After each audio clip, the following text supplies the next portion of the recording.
اعوذ باللہ من الشیطان الرجیم بسم اللہ الرحمن الرحیم اللہم افتح علینا حکمتک وانشر علینا رحمتک یا ذا الجلال والاکرام۔ قرآن مجید فرقان حمید کی صورت اعراف کی آیت نمبر 20 اور اس کے بعد چند آیات میں حضرت آدم علیہ السلام کا ذکر خیر اللہ تعالیٰ نے فرمایا ہے، اور ساتھ ساتھ شیطان کی وہ کارستانیاں جس کے ذریعے وہ انسان سے دشمنی رکھتا ہے اللہ تعالیٰ نے فرمائی ہے ان کے بارے میں۔ اللہ فرماتا ہے جنت کے اندر، جیسا کہ گزشتہ آیت میں اللہ تعالیٰ نے فرمایا کہ اے آدم علیہ السلام، آپ اور آپ کی بیوی جنت میں رہو، بے روک ٹوک کھاؤ پیو جہاں تمہارا دل چاہے، لیکن شجر ممنوعہ کے پاس نہیں جانا۔ یہ اس وقت فرمایا تھا کہ جب اللہ تعالیٰ نے شیطان کو جنت سے باہر نکال دیا تھا آدم علیہ السلام کی تعظیم نہ کرنے کی وجہ سے۔ اب شیطان نے کیا کیا؟ فوسوس لہم الشیطان، شیطان نے حضرت آدم علیہ السلام اور حضرت حوا رضی اللہ تعالی عنہا کے دل کے اندر وسوسہ ڈالا، لیبدی لہما ما وریا انہما من سوآتہما، تاکہ ان کی عزتیں وہ ظاہر کر دے، یعنی جسم کے وہ حصے ظاہر کر دے جن کے اوپر پردہ کیا جاتا ہے۔ اس لیے شیطان نے ان کے دلوں کے اندر وسوسہ ڈالا۔ وقال ما نہاکما ربکما ان ہذہ الشجرۃ الا ان تکونا ملکین او تکونا من الخالدین، اور شیطان نے وسوسہ ڈالتے ہوئے کہا کہ اللہ تعالیٰ نے تمہیں یہ شجر ممنوعہ کا دانہ کھانے سے اس لیے منع کیا ہے تاکہ تم فرشتے نہ بن جاؤ یا تم ہمیشہ رہنے والے نہ بن جاؤ، یعنی تمہیں موت نہ آئے، اس لیے اللہ تعالیٰ نے تمہیں منع کیا ہے۔ تو یقین دہانی کراتے ہوئے کیا کہا؟ وَقَاسَمَهُمَا إِنِّي لَكُمَا لَمِنَ النَّاصِحِينَ، اور اس نے قسم کھا کر حضرت آدم علیہ السلام اور حضرت حوا سے کہا کہ میں تو تمہارا بڑا خیر خواہ ہوں، میں تمہارا دشمن نہیں ہوں بلکہ میں تمہارا خیر خواہ ہوں۔ تو یہ باتیں کرتے ہوئے شیطان نے حضرت آدم علیہ السلام اور حضرت حوا کے دل کے اندر وسوسہ ڈالا۔ سوال پیدا ہوتا ہے کہ شیطان کو تو اللہ تعالیٰ نے جنت سے باہر نکال دیا تھا، اور حضرت آدم علیہ السلام تو جنت میں تھے اور حضرت حوا بھی جنت میں تھیں۔ تو بعض روایات کے مطابق ایسا ہے کہ جنت کے دروازے پر سانپ کی اور مور کی ڈیوٹی لگی ہوئی تھی، اور شیطان چونکہ چاہتا تھا کہ میں کسی نہ کسی طریقے سے حضرت آدم اور حضرت حوا تک پہنچوں۔ ہوا کیا کہ شیطان نے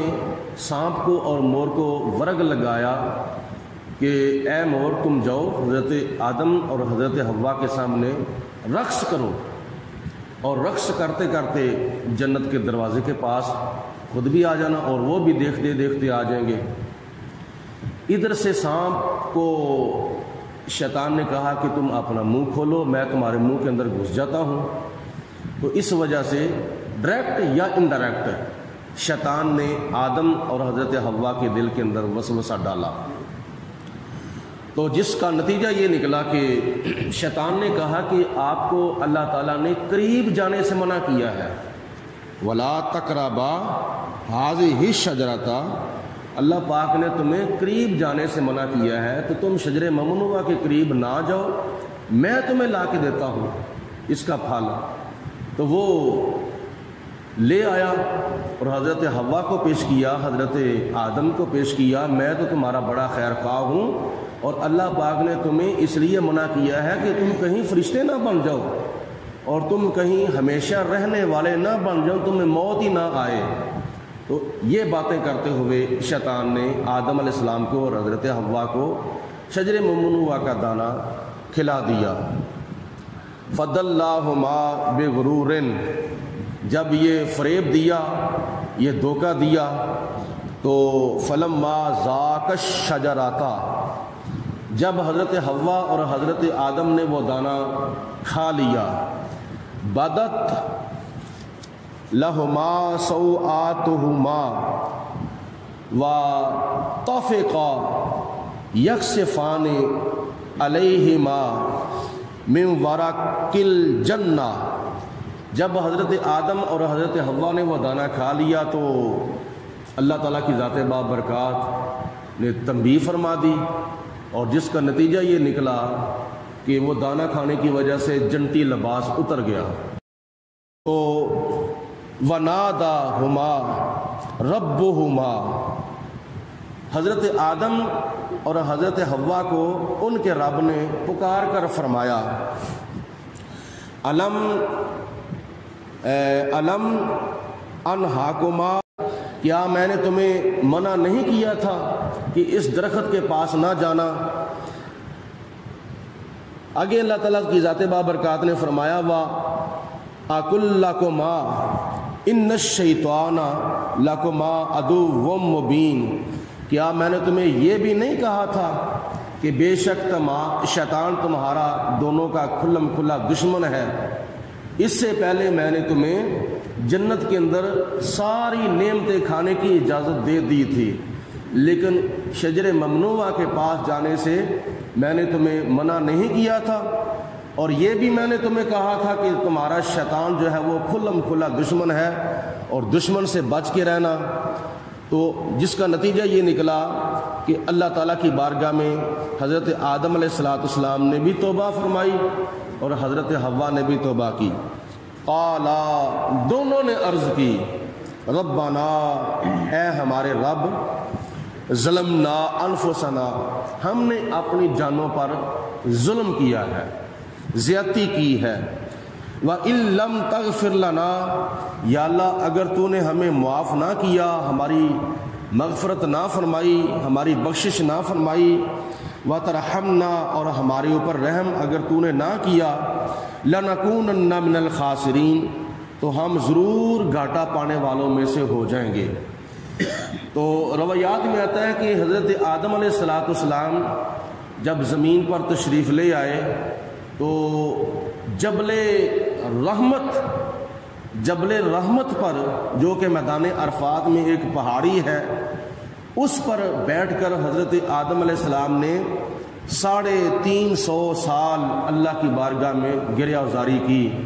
بخاری شریف کی حدیث پاک کی روایت کے مطابق حضرت جبریل علیہ السلام نے اللہ تعالیٰ کی بارگاہ میں عرض کی، یا اللہ اب آدم علیہ السلام کی توبہ قبول ہونی چاہیے۔ تو خدا نے فرمایا جاؤ جا کے وہاں اذان دو۔ جب اذان کے اندر حضرت آدم علیہ السلام نے سنا کہ جبریل علیہ السلام پڑھ رہے ہیں، اشہد ان محمد رسول اللہ صلی اللہ علیہ وسلم، تو اس وقت حضرت آدم علیہ السلام کو وہ بات یاد آ گئی کہ جب میرے پتلے کے اندر اللہ تعالیٰ نے روح ڈالی تھی تو میری نظر سب سے پہلے عرش الہی پر پڑی تھی، تو اس کے اوپر ایک تحریر لکھی ہوئی تھی، وہ تحریر یہ تھی، لا الہ الا اللہ محمد الرسول اللہ، سارے پڑھو صلی اللہ علیہ وسلم۔ تو میں نے دل کے اندر خیال کیا کہ جس ہستی کا نام اللہ نے اپنے نام کے ساتھ لکھا ہے، نہ جانے وہ خدا کو ہستی کتنی پیاری ہوگی، تو میں اس ہستی کے نام کا واسطہ دیتا ہوں، اللہ تعالیٰ میری توبہ قبول فرمائے۔ تو جناب آدم علیہ السلام نے حضور علیہ السلام کے نام کا وسیلہ اللہ کی بارگاہ میں پیش کیا، یا اللہ اس نام کے صدقے، اس نام کی طفیل مجھے معاف فرما دے۔ تو اللہ تعالیٰ نے حضرت آدم علیہ السلام کو اور حضرت حوا کو معاف فرما دیا حضور علیہ الصلوۃ والسلام کے نام پاک کی توفیل۔ قال اهبطوا بعضکم لبعض عدو ولکم، اللہ پاک نے ارشاد فرمایا کہ اب تم زمین پر اتر جاؤ، تمہارے بعض لوگوں کے دشمن ہوں گے۔ اصل وجہ یہ ہے کہ آدم علیہ الصلوۃ والسلام کی رضا تھی کہ آدم علیہ الصلوۃ والسلام زمین پر اتر جائیں، ورنہ کیا نام ہے قرآن پاک میں تو اللہ تعالیٰ نے ارشاد فرمایا ہے پہلے سپارے کے اندر وَإِذْ قَالَ رَبُّكَ لِلْمَلَائِكَةِ إِنِّي جَاعِلٌ فِي الْأَرْضِ خلیفہ، فی الجنہ خلیفہ نہیں فرمایا بلکہ فی الارض خلیفہ فرمایا ہے۔ تو جنت کے اندر بطور ٹریننگ اللہ تعالیٰ نے آدم علیہ الصلوۃ والسلام کو کچھ عرصے کے لیے رکھا تھا تاکہ پتہ چل جائے کہ زمین کے اندر جا کے خلافت کیسے کرنی ہے۔ اصل مقصد یہ تھا کہ زمین کے اوپر آدم علیہ السلام جائیں، کیونکہ خلیفہ جنت کا اللہ تعالیٰ نے آدم علیہ السلام کو نہیں پیدا فرمایا تھا بلکہ زمین کا خلیفہ پیدا فرمایا تھا، تاکہ خلافت آ کے زمین کے اندر کرنی تھی آدم علیہ الصلوۃ والسلام نے۔ تو اس وجہ سے یہ شجر ممنوع ایک کیا نام ہے بہانہ بن گیا زمین پر اترنے کا۔ تو یہ کوئی ضروری نہیں ہے کہ ایک بندہ دفتر میں یا اپنے گھر میں بیٹھا ہے تو 24 گھنٹوں کے لیے گھر ہی بیٹھا رہے، اس کو 24 گھنٹوں میں چند مرتبہ واش روم میں جانا پڑتا ہے، یہ بشری تقاضا ہے۔ تو اللہ تعالیٰ نے آدم علیہ الصلوۃ والسلام کو بھی زمین پر اس لیے جانے کا سبب پیدا فرما دیا، اے آدم تیری پشت سے مسلمانوں نے بھی پیدا ہونا ہے اور کافروں نے بھی پیدا ہونا ہے، ہندوؤں سکھوں نے بھی پیدا ہونا ہے، منافقوں نے بھی پیدا ہونا ہے، مشرکوں نے بھی پیدا ہونا ہے، ساری انسانیت نے تیری پشت سے پیدا ہونا ہے۔ تو میں تو جنت جو ہے وہ میں نے مسلمانوں کے لیے پیدا فرمائی ہے، کافروں کے لیے جنت پیدا نہیں فرمائی، غیر مسلموں کے لیے، منافقوں کے لیے، مشرکوں کے لیے میں نے جنت پیدا نہیں فرمائی۔ یہ تو کیا نام ہے مسلمانوں کے لیے ہے۔ اگر تو یہاں رہے گا تو تیری پشت سے تو ہر قسم کے انسان نے پیدا ہونا ہے، لہذا آپ کچھ عرصے کے لیے زمین پر تشریف لے جائیں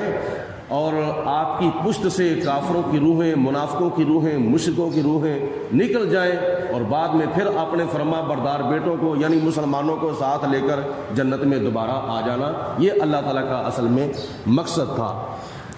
تو اللہ تعالیٰ فرماتا ہے وَلَكُمْ، اور تمہارے لیے فی الارض زمین میں مستقرن ٹھہرنا بھی ہے، وَمَتَاعٌ إِلَىٰ حِینٍ اور ایک وقت تک رہنا بھی ہے، نفع بھی پانا ہے۔ قال، فرمایا اللہ تعالیٰ کی ذات بابرکات نے فِيهَا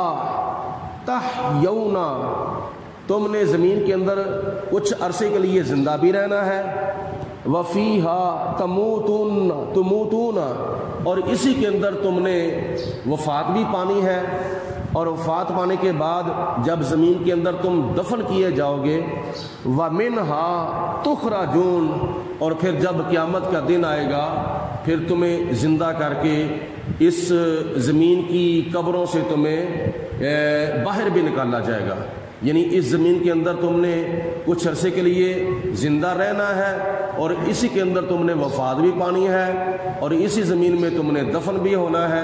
اور پھر جب قیامت کا دن آئے گا تمہیں زندہ کر کے ان قبروں سے اٹھایا جائے گا۔ یہ چند آیات بینات میں اللہ تعالیٰ نے حضرت آدم علیہ الصلوۃ والسلام کا ذکر خیر اور حضرت حوا رضی اللہ تعالیٰ عنہا کا ذکر خیر کیا ہے، اور شیطان کی چلاکیاں، شیطان کی مکاریاں، شیطان کی دغا بازیاں، دھوکہ بازیاں خدا نے بیان فرمائی ہیں تاکہ میرے مسلمان بندے اس واقعہ کو پڑھیں اور نصیحت حاصل کریں